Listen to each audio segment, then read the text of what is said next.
The good news for God children be say na him be the beginning of everything.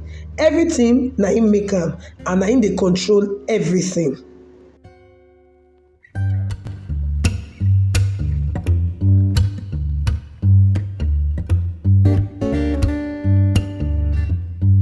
Hi guys, welcome to Favors Blog, your one-stop channel for amazing entertainment like no other. Trust me, you're gonna enjoy your time here. To be part of this amazing family, please follow us on all our social media accounts displayed on your screen right now, and do not forget to subscribe and turn on the notification bell so you'll be one of the first persons to get notified whenever we drop any new video.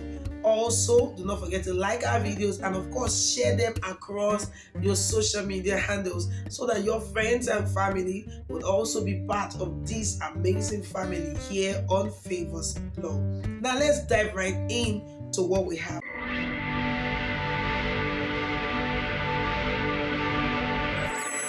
This now Open Heavens Daily Devotional for Tuesday, when be the 28th of March 2023. Our topic for today be say, in the beginning was the Word.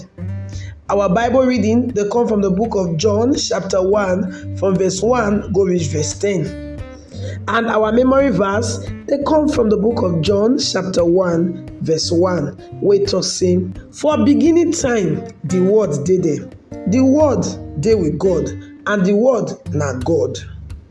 Make we enter our ogbonge message for today. The very simple statement, in the beginning was the Word, get belle with plenty meanings. One of this meaning be say, before anything wey we dey see now ever come to existence, before e even enter the mind of people, the Word don already dey exist. Wetin e mean be say, he see the beginning of everything else, since na him make everything by himself. John chapter 1 verse 3 na him tell us this one. The day when you dedicate your new house, na that day na be the beginning of you to dey stay for that house. But the day when you lay the foundation of the house, that one sef na another beginning. When the architect begin to dey draw the plan for the house, that one na another beginning. Why? The day wey you wey be the landlord so get the idea for your heart say I for like build house, so that one sef na another beginning all together. For our own human mind, the day wey your papa and your mama meet together say they go produce you, na that one be the beginning of that house wey you build. Because if dem not born you, you no for the think and say I for like build house. Jeremiah chapter 1 from verse 4 to 5 just say, before God form you inside the belle, he don already know you. That one mean say that your house, e actually start inside the mind of God tey before dem born you. God don already get for him plan say e get house wey you go build even before dem born you. That one wey mean say no matter wetin e be wey dey exist, everything get connection to God.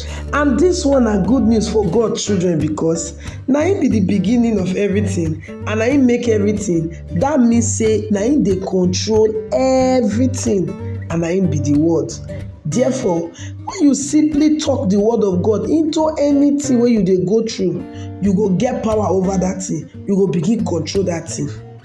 In Bible talk for inside Psalm 90 from verse 1 to 2 say, before the mountain dem come, e don be God tey na. That one na why Mark chapter 11 verse 22 to 24 talk say, if you get faith, you fit tell any mountain and the mountain go move. For example, if the mountain of sickness they wan do gra with you, wan bring you down, you go fit uproot am with the word of God.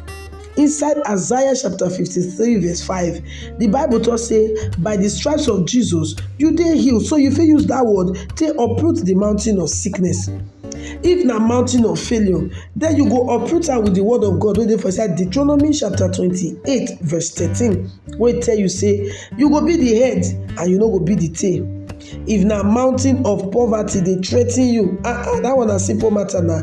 You go just tell her the word of God wey dey for inside 2 Corinthians chapter 8 verse 9 say, Jesus Christ, he become poor so that you sef you go get money. the word of God go grant you all round victory in Jesus' name. Amen. Our action point for today be say, make you find wetin the word of God dey talk about that mountain wey dey stand for your road, and make you sef begin dey declare am by faith. This Open Heavens Daily Devotional na Pastor E.A. Adeboye, wey be the General Overseer of the Redeemed Christian Church of God, na him write am, and na your sister Laworo Favour na him present am give you today. God bless you.